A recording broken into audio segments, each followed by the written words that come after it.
Bienvenido a Vida. Como decía la pastora Erika, estamos en casa. Cuando estás en vida, estás en casa. Vamos a comenzar haciendo una confesión de fe. Siempre lo hacemos antes de estudiar la palabra del Señor. Le invito a que repita conmigo: tengo en mi corazón al Señor Jesús. Él es el único camino al Padre. Su palabra es la verdad y agradezco su sacrificio para que yo pudiera tener vida eterna. Hoy abro mi corazón y mi mente y permito que su Espíritu Santo derrame su poder sobre mí. Amén y amén. El mensaje de hoy lo titulé La revelación de Dios y la esperanza en Cristo. Y como le dije hace un momento, es el inicio de una serie de mensajes que el Señor por varios meses ha estado poniendo en mi corazón. Y yo me resistía un poquito. Uno no se puede resistir al Señor, pero la verdad es que muchas veces nosotros sentimos cosas en nuestra mente o en nuestro corazón y tenemos que tener una claridad y una seguridad de que algo es de Dios. Se ha manipulado muchísimo el Evangelio a través de yo siento del Señor, yo creo del Señor, y a veces lo que es, y a veces son cosas buenas, ¿verdad? Hermano, yo siento del Señor, darle un abrazo. A mi esposa no, por favor, a mí démelo. Entonces tenemos que tener mucho cuidado porque la manipulación es algo que se ha querido meter dentro de la iglesia, aún desde antes de que Jesús viniera, aún si nos vamos a la historia bíblica, encontramos a mujeres súper manipuladoras, como Jezabel en la Biblia. Y no que las mujeres sean manipuladoras, los hombres también son manipuladores. Pero que la manipulación ha existido. Entonces, cuando yo siento algo en mi corazón, yo no es que le pida un vellón, como hizo aquel hombre, si está mojado, si amanece seco. No es que le pida pruebas al Señor. Señor, si mañana llueve, esto es tuyo. No, estamos en época de lluvia, ¿verdad? Si mañana no llueve, imagínese un marzo, ¿verdad? Si mañana no llueve, es de ti, Señor. Por supuesto que no va a llover en marzo. Bueno, a veces llueve, pero regularmente no. A lo que voy es a que nosotros tenemos que tener cuidado de no manipular.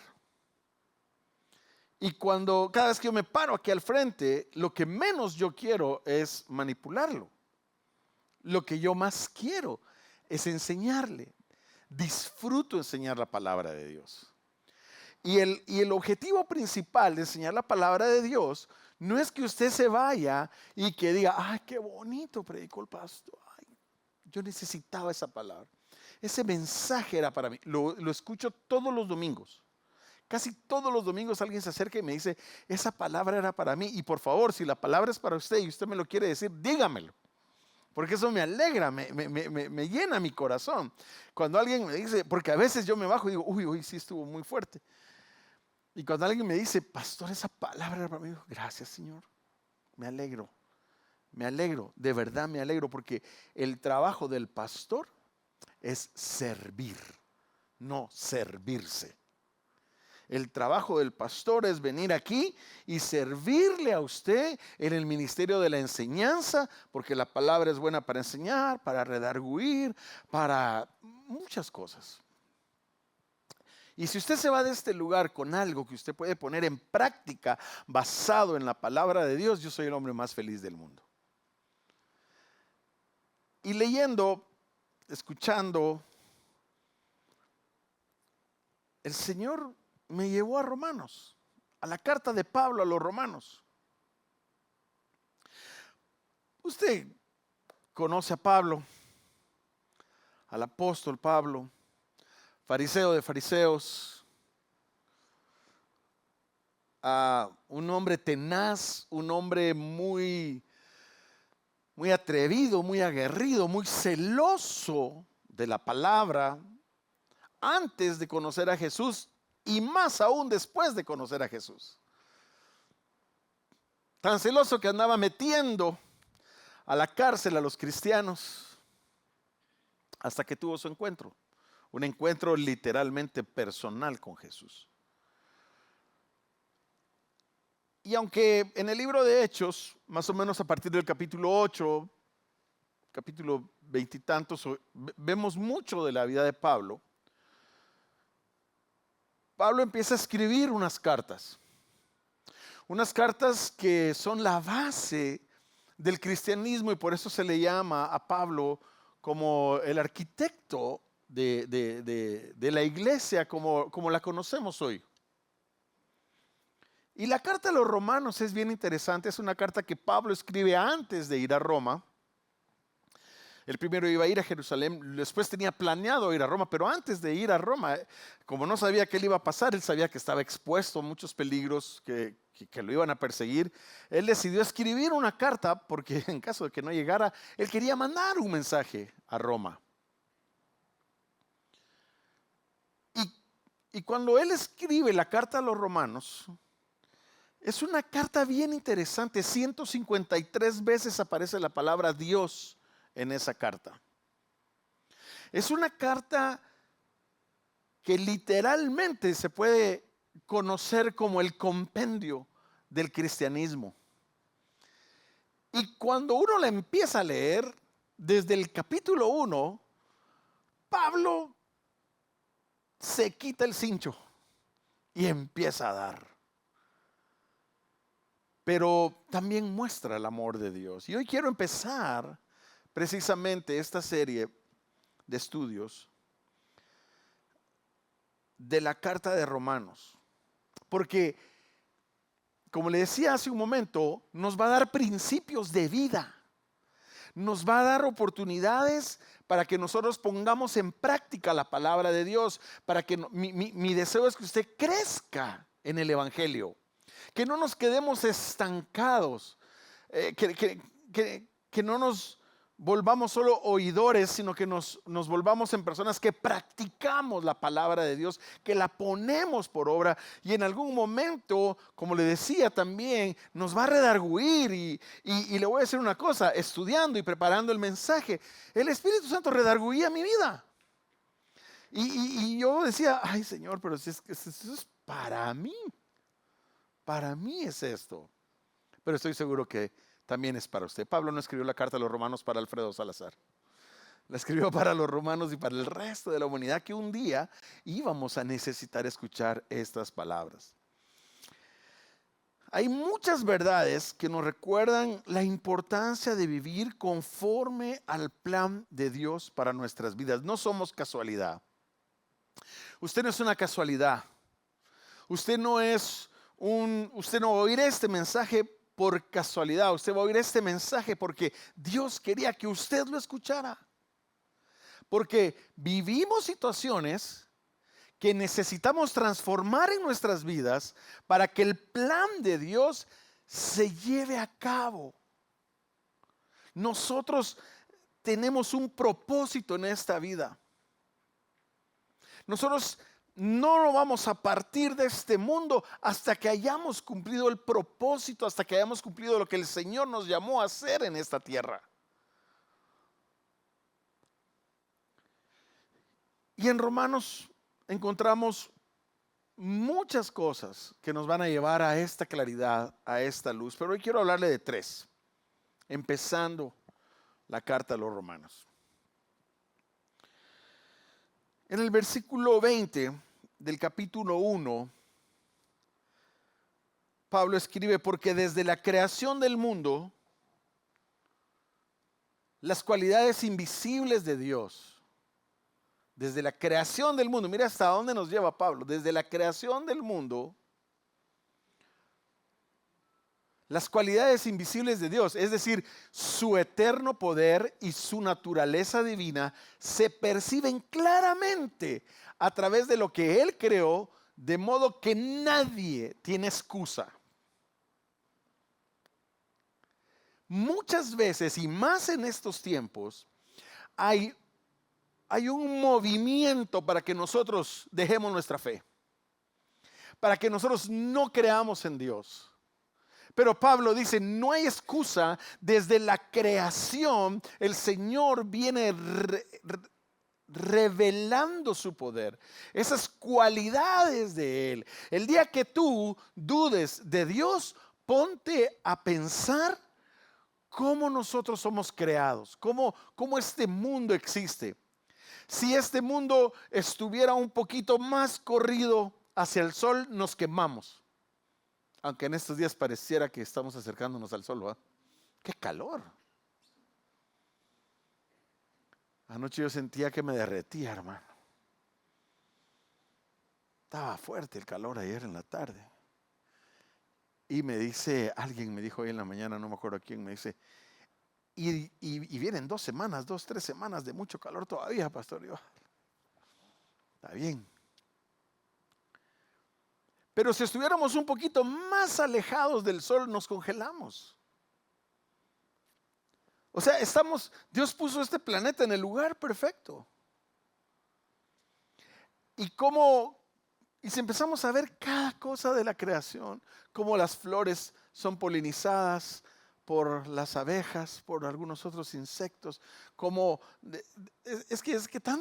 cualquier cosa que nosotros veamos nos va a revelar el poder de Dios, nos va a revelar la maravilla de Dios. La revelación de Dios es tan grande que todos los días nos da testimonio del poder y de la grandeza de Dios. Pero a veces lo miramos tanto que ya no nos damos cuenta. Ya no nos damos cuenta. Pero desde el amanecer hasta el anochecer, desde cómo la luna controla las mareas, de cómo la luna controla los dolores de hueso cuando nos hemos golpeado. Yo a veces empiezo con un dolor en el codo y digo, efecto de luna. Pero me duele el codo que me quebré. Pero las mareas, el otro día platicábamos con Jairo, es que no se siembra cuando la luna está no sé cómo. Yo, ¿por qué? Porque así es.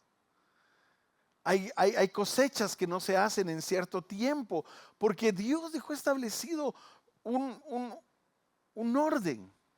Ahora, en nuestras vidas, ¿cuánto más ese testimonio del Señor obrando a nuestro favor? Nosotros podemos ver claramente en cada uno de nosotros y en la naturaleza y lo que nos rodea la huella amorosa de nuestro Señor. El primer punto va enfocado, y este versículo va enfocado a que nosotros no podemos dejar de creer en Dios en ningún momento. En que no se le escapa nada a la voluntad de Dios. En que no hay nada que pase en nuestras vidas, que pase alrededor de nosotros, que se escape de la poderosa voluntad de nuestro Señor. Quizás escapa de nuestra voluntad, quizás no es lo que nosotros queremos, quizás no es lo que nosotros hubiéramos deseado, pero nada se escapa a la voluntad de Dios. El día que no pudimos venir, yo escuchaba a Isi y esta viene a contar un montón de cosas mías aquí. Según ella, yo no iba a ver el mensaje. Pero me alegra impactar la vida de mis hijos. El Señor dio, el Señor quitó, bendito sea el nombre del Señor. Eso es algo que yo entendí hace mucho tiempo y que me ha dado paz en mi corazón y me ha hecho no recriminarle nada a Dios. ¿Quién soy yo para pretender entender la voluntad de Dios? ¿A mí qué me toca? A mí me toca ser un siervo de Dios. A mí me toca ser esclavo de Dios. A mí me toca ser, Señor, aquí estoy. ¿Qué quieres que yo haga? El pastor Jairo nos enseñaba el otro día acerca de escuchar la voz de Dios. Y no se trata solo de escuchar la voz de Dios, sino que se trata de escucharla y obedecerla. Y él lo decía. El mismo sacerdote no reconoció la voz de Dios, sino que Samuel escuchó la voz de Dios. Y cuando Samuel le dio el mensaje, ese niño empezó a profetizar a los 7, 8 años. Y le dice, mira, dice el Señor, estás mal en esto, en esto, en esto, en esto. Si ya saben cómo es uno, ¿para qué le traen profecías?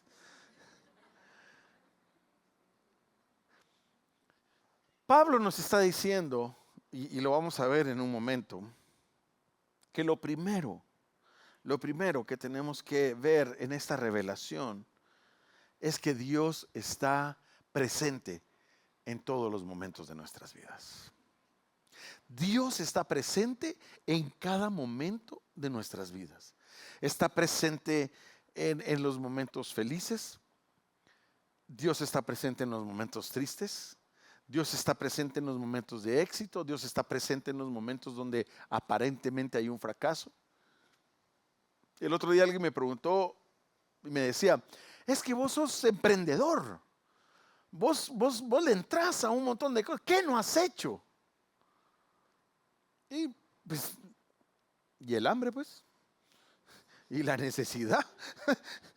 Esa es de las mayores motivaciones que tiene el hombre, ¿no?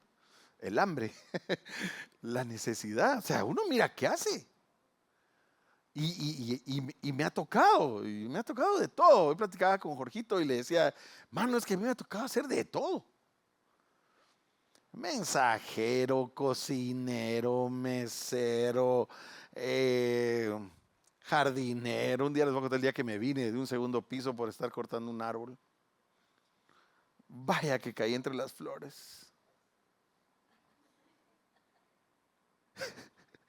Somatón que me pegué.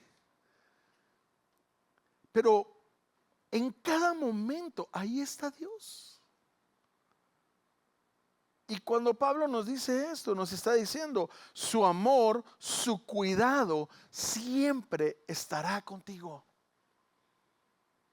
La creación da testimonio de eso. Entonces, lo primero que hoy quiero que tú te lleves en tu corazón es que Dios está contigo. Es que yo no lo siento. Es que yo no creo. Es que yo no, hermano. Aunque tú no lo sientas, aunque tú no lo creas, aunque tú no lo veas, aunque tú de veras no comprendas eso, aunque todo lo negativo que tú puedas pensar, ahí está Dios. Ahí está.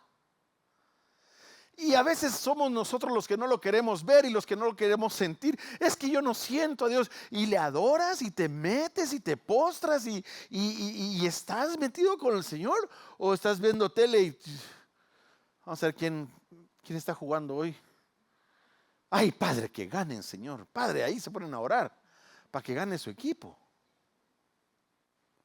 Eso no es. ¿Quieres tener un momento de intimidad con el Señor como lo cantábamos? Hay que buscarlo, meterte en un lugar secreto. Y dice, Señor, aquí estoy. Hay tantas alabanzas bonitas que hablan acerca de eso. Segundo, Pablo en el capítulo 1 se quita el cincho y empieza a decirles de todo a los romanos.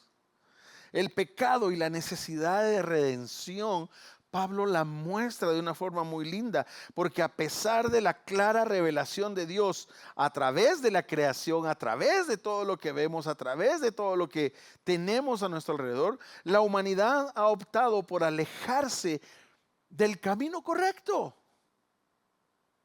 Y cuando hablo de la humanidad, hablo de todos, judíos, cristianos, etcétera, etcétera, etcétera. Nos hemos apartado de Dios y en verdad de glorificar su nombre, en lugar de agradecerle, nosotros hemos permitido que la oscuridad del pecado nuble nuestros corazones. Ay, pastor, usted casi cada vez que predica, usted habla de que no hay que pecar. Perdóneme, hermano, pero de eso se trata la vida cristiana.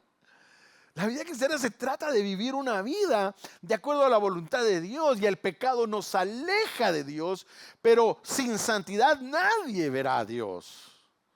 Y perdóname que se lo diga, y si le duele como me duele a mí, porque a mí me duele a veces, no, siempre me duele. Porque yo sé que tengo mis cositas. Pastor, pues usted se ve tan santo. No, hermano. No, ninguno, nadie. El que dice que no comete pecado hace mentiroso a Dios. Todos, si usted mira el apóstol más apostolado que usted conozca, y si usted ve a la persona que no tiene ningún ministerio, y todos los que estamos en medio pecamos y cometemos errores. Y Pablo al final del capítulo 1, usted le puede leer, se echa el listado de todos, no de todos, pero de un montón de pecados. Ahí están los últimos 4 versículos del capítulo 1, le invito para que usted lo lea.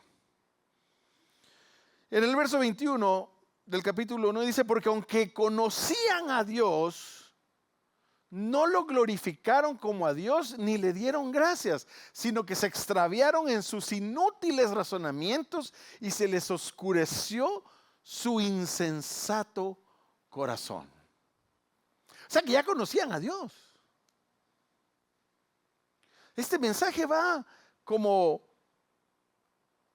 a alguien que ya conoció a Dios. Ouch. Porque conocemos a Dios y a pesar de eso, hay momentos en que no lo glorificamos.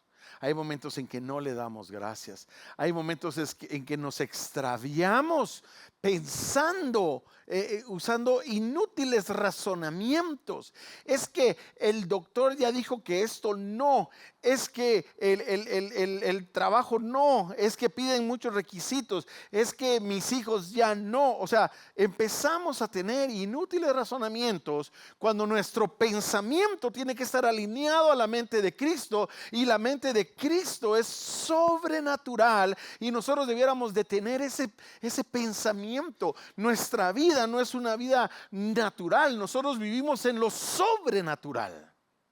Solo el hecho de creerle a Dios, solo el hecho de vivir por fe, solo el hecho de amar a Dios nos hace vivir en un plano sobrenatural y nos hace creer en milagros y nos hace caminar en victoria. Y pastor, es que eso ya no se predica, es que eso, los milagros ya no, miren los 70, no hermano, eso es una mentira. El diablo ha querido meternos esa mentira en estos tiempos de que ya no hay la gloria de Dios. Claro que hay gloria de Dios. Claro que el poder de Dios se mueve, claro que hay milagros, claro que hay milagros de sanidad, de provisión, los hay. Pero estamos llenos nuestros pensamientos, inútiles razonamientos. Y en eso oscurece nuestros corazones. Y empezamos a decir, no, es que Dios ya no.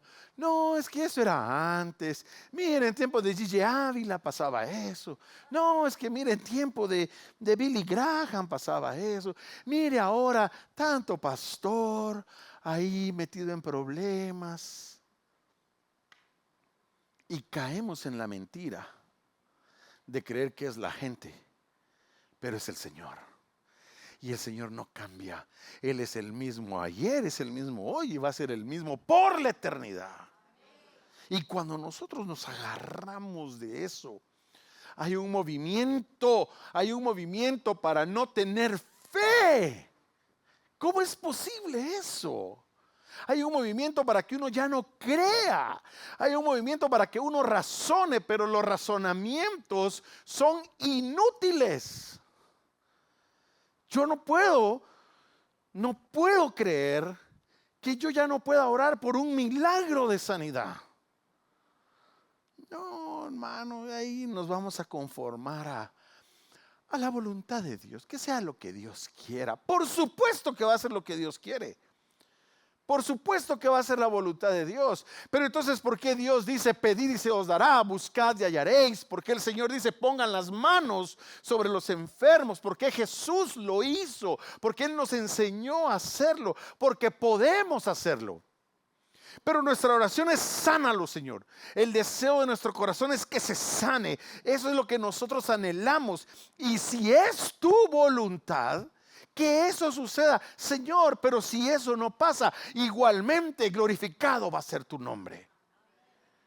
Pero no podemos caer en la indiferencia. No podemos caer en el, ay que muera. No podemos caer en eso. Tenemos que seguir creyendo en un Dios de proezas. Tenemos que seguir creyendo en un Dios que hace brotar agua de la roca, en un Dios que abre el mar, en un Dios que pone una nube, en un Dios que pone una llama, en un Dios que nos creó con un propósito y que nos ama.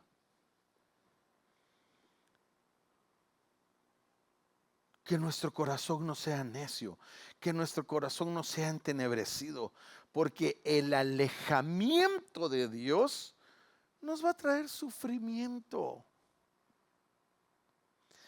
Separados, apartados de mí, nada pueden hacer. ¿Y cuál es lo contrario de eso? Todo lo puedo en Cristo que me fortalece. ¿Cómo puedo yo sobreponerme a un duelo, a un luto? Porque la paz de Dios que sobrepasa todo entendimiento está en mi vida. ¿Cómo puedo yo comprender que me quedé sin trabajo? Porque Dios tiene un propósito para mí, porque está tratando con mi corazón, porque tiene algo bueno, porque tiene algo mejor. ¿Cómo puedo yo tener una mala relación con mis hijos si yo los amo, si yo los he enseñado? Bueno, entonces, ¿qué está pasando? Hermano, no te preguntes por qué, te lo he dicho muchas veces, pregúntate ¿para qué estoy pasando este momento? ¿Para qué estoy viviendo este momento?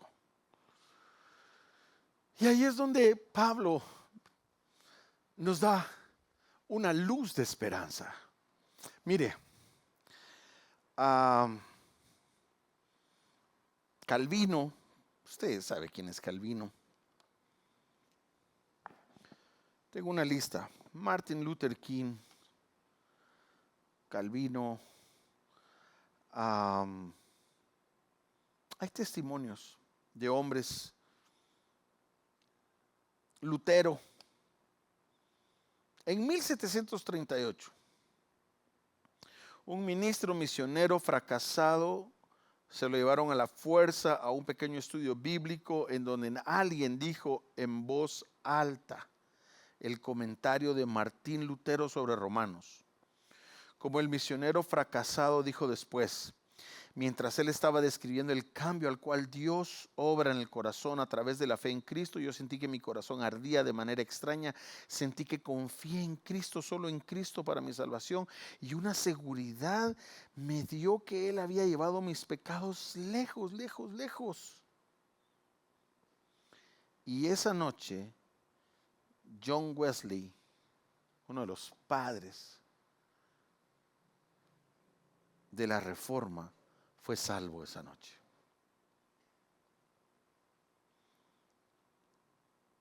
Muchos hombres, cuando leyeron la carta a los romanos, su vida fue transformada, su vida fue tocada, su vida fue otra. A pesar de nuestra condición pecaminosa, Dios nunca nos abandona. Nunca. La parábola del hijo pródigo es diaria para nosotros. Dios está esperando a que nosotros tomemos la decisión de salir del lodo, del pecado, para llegar y hacer fiesta con nosotros y decirnos, aquí estoy. ¿Sabes quién pagó la fiesta? ¿Sabes quién pagó la fiesta? La pagó Jesús con su sangre. Así que ven y entra, gózate. Es que yo soy pecador, inmundo, mire todo lo que hago y no lo puedo dejar de hacer y todo. Y entonces le crees las condenaciones al diablo. Ni quiero ir a la iglesia de lo pecador que soy. Es como dice, estoy tan enfermo que ni quiero ir al hospital. ¿A qué voy a ir? A que me pongan suero y antibiótico, me va a doler. Te va a doler. Donde te digan las cosas, te va a doler. Pero como decía mi mamá, esto me va a doler más a mí que a ti, me decía mi mamá. Nunca vi que a ella le dolieran los hinchazos que me metía a mí. Nunca. Al que me dolían eran a mí. Pero el Señor nos ofrece la esperanza de salvación. Nos ofrece la esperanza de vida, nos ofrece una transformación, pero nosotros tenemos que hacer algo. El Padre no fue a meterse donde estaba el Hijo. El Padre no lo fue a sacar del lodo. El Padre no lo fue a sacar donde estaban los cerdos. El Padre no le fue a quitar el plato de la comida de los cerdos. No, Él tomó la decisión y dijo, tan bruto que soy, en la casa de mi Padre hasta los siervos comen 3 veces al día y se visten mejor de lo que yo estoy. Yo tomo mi responsabilidad y regreso a la casa del Padre. Algo que nosotros tenemos que entender como hijos de Dios es que tenemos una responsabilidad. Queremos los derechos, queremos lo que Dios nos ofrece. Dame, dame, dame más de ti, Señor. Yo quiero, quiero, quiero. Lléname, lléname, lléname. Súpleme, súpleme, súpleme. Todo es me. Y está bien, pero también tenemos una responsabilidad. La responsabilidad es salir de donde estamos, dejar lo que estamos haciendo y caminar hacia el Padre, para que cuando estemos con Él, entonces gocemos las mieles de estar con el Padre, porque apartados de Él nada podemos hacer. El Señor Jesús es la manifestación suprema de amor para nosotros. Pastor, esto suena como a servicio evangelístico. Te quiero que te entregues otra vez al Señor, hermano. O por lo menos que regreses a su primer amor, que entiendas que Jesús es esa manifestación grande de amor. El amor de Dios, de tal manera nos amó el Señor, que se bajó del trono, se contrajo, se humilló a sí mismo y se volvió como uno de nosotros para venir a morir por nosotros. No son 2 dioses, sino nos volvemos politeístas. No son 3 dioses. Es que está el Dios Padre, el Dios Jesús y el Dios Espíritu Santo. No, es uno solo, hermano. Es uno solo. Y dejó su trono. Dejaste el trono, dice el canto, ¿verdad? Para venir a morir a la cruz. Qué amor tan grande el del Padre. En el verso 16 del capítulo 1 dice, porque no me avergüenzo. A la verdad les digo, en serio, pónganme atención, yo no me avergüenzo del Evangelio porque es poder de Dios para la salvación de todos los que creen.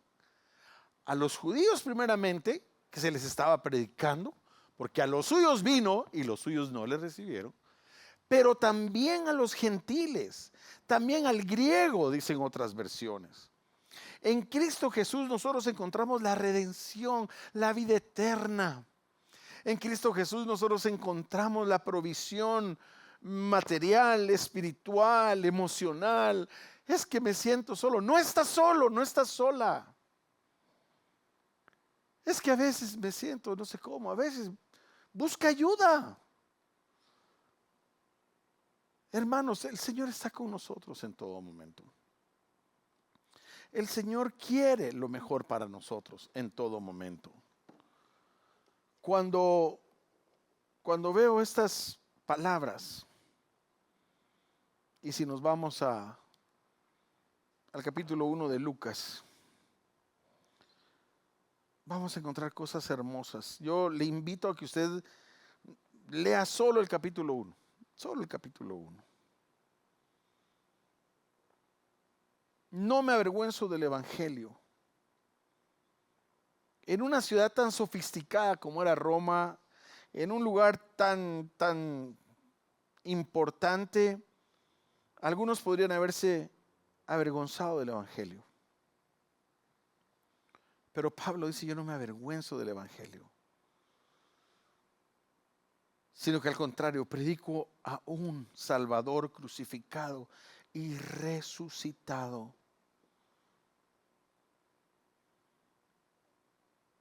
Porque Él es el poder de Dios. Esa es la salvación para mi vida. Yo quiero terminar esta mañana diciéndote que necesitamos volver a la senda antigua. Necesitamos volver al primer amor. Necesitamos... Alguien dijo, miren, es que la evidencia de tener al Espíritu Santo en nosotros es hablar en lenguas. Es que la gente se cae, que la gente se ríe, que la gente llora. Pueden ser manifestaciones del Espíritu Santo, definitivamente. Pero ¿sabes cuál es la manifestación más grande del Espíritu Santo en nuestras vidas? Es por sus frutos los van a conocer. Es cuando nosotros tenemos el fruto del Espíritu Santo en nuestra vida. Y vivimos en gozo, paz, paciencia, benignidad, fe, mansedumbre, templanza. Esa es la evidencia del Espíritu Santo en nuestras vidas.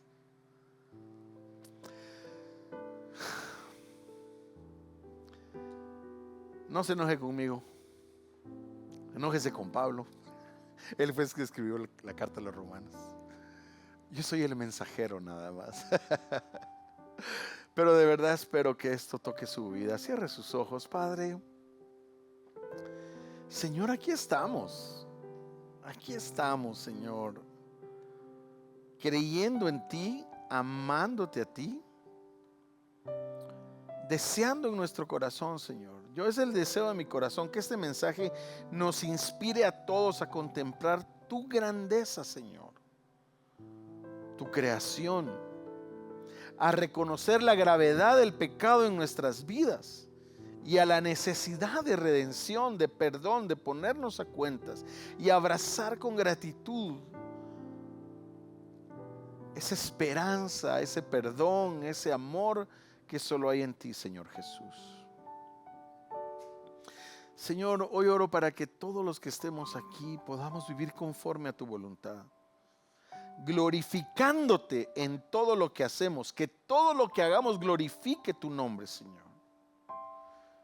Y que compartamos y que podamos compartir nosotros tu amor con aquellos que nos rodean. Señor, que salgamos hoy de este lugar siendo testimonios vivos de tu poder transformador, de cómo tú transformaste mi vida. No pensar en cómo transformas a otros, de cómo transformas mi vida, Señor. Y que podamos llevar la esperanza a otros, la salvación a otros, sobre todo en estos tiempos, Señor, en este mundo que tanto necesita de ti. Que el Señor te bendiga, hermano. Que el Señor haga resplandecer su rostro sobre ti. Que el Señor te dé paz. Que tu pie no tropiece en ninguna piedra. Que tu vida no tropiece, ni espiritual ni físicamente. Y que el Señor envíe ángeles que acampen alrededor tuyo y te guarden de cualquier ataque del enemigo sobre tu vida. En el nombre de Jesús lo creemos, Señor. Amén. Amén. ¿Quiere dar un aplauso al Rey? Amén.